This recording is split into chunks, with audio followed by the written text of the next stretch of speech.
दिवाळी फराळासाठी किंवा रोजच्या चहा नाश्त्यासाठी बनवा बाजारसारखा कुरकुरीत मक्याचा चिवडा। चला पाहूया ही सोपी रेसिपी। मक्याच्या पोह्यांचा चिवडा बनवण्यासाठी इथे मी 1/2 किलो मक्याचे पोहे घेतलेले आहेत। आता यासाठी सर्वप्रथम चिवड्याचा मसाला बनवूया। खमंग असा चिवड्याचा मसाला बनवण्यासाठी इथे मी 2 चमचे काश्मीरी मिरची पावडर घेत आहे। यामध्ये आता 1 चमचा धणा पावडर आणि अर्धा चमचा जिरा पावडर घालायचे, 1 चमचा बडीशेप पावडर, चवीप्रमाणे मीठ आणि 4 चमचे आपल्याला यामध्ये पिठी साखर घालायची आहे। तिखटाचं जे प्रमाण आहे हे तुम्ही तुमच्या आवडीप्रमाणे कमी जास्त करू शकता। आता हे सर्व व्यवस्थित मिक्स करून घ्यायचंय।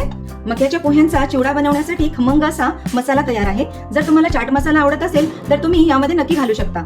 आता एका टोपावर मी चाळण ठेवत आहे आणि आपण जे पोहे तळणार आहोत ते या चाळणीवर काढायचे।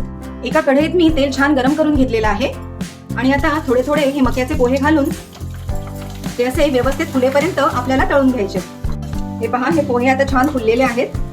हे पोहे जे आहेत ते मी चाळणीत काढून घेते। चाळणीत काढल्याने काय होतं, एक्स्ट्राचं जे ह्याच्यामध्ये तेल असतं ते टोपामध्ये जमा होतं।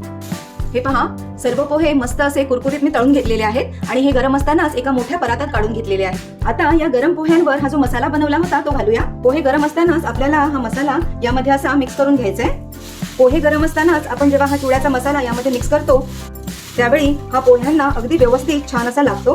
हे पहा, सर्व मसाला मी यामध्ये व्यवस्थित मिक्स करून घेतलेला आहे। आता बाकीचं साहित्य यामध्ये तळून घालूया। आता पाऊण वाटी शेंगदाणे मी तळून घेते। शेंगदाण्याचं प्रमाण, काजूचं प्रमाण हे तुम्ही तुमच्या आवडीनुसार कमी जास्त करू शकता।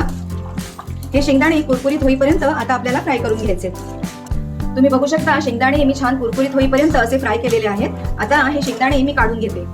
आता एक छोटी वाटी काजूचे तुकडे मी फ्राय करून घेते। काजू देखील छान गुलाबीसर रंगावर फ्राय झालेले आहेत। आता हे काढून घेते। आता अर्धा वाटी भाजलेली चण्याची डाळ मी फ्राय करून घेते। चण्याची डाळ व्यवस्थित फ्राय झालेली आहे। आता ही देखील काढून घेते। आता अर्धा वाटी मनुके फ्राय करून घेते। मनुके तेलात टाकताच लगेच असे टपोरे होतात। मनुके व्यवस्थित फ्राय झालेत। आता हेही काढून घेते। 4 हिरव्या मिरच्या तेलात टाकून त्या कुरकुरीत होईपर्यंत मी फ्राय करते। मिरच्या कुरकुरीत व्हायला लागलेल्या आहेत। आता यामध्ये हा कढीपत्ता घालायचा आहे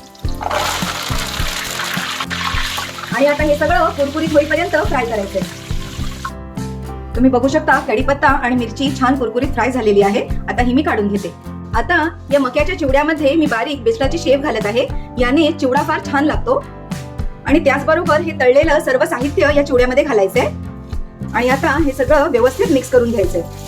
सर्व साहित्य मी व्यवस्थित एकजीव करून घेतलेलं आहे। सगळं व्यवस्थित मिक्स केलेलं आहे आणि हा खमंग असा कुरकुरीत छान टेस्टी मक्याच्या पोह्यांचा चिवडा अगदी झटपट दिवाळीच्या फराळासाठी तयार झालेला आहे।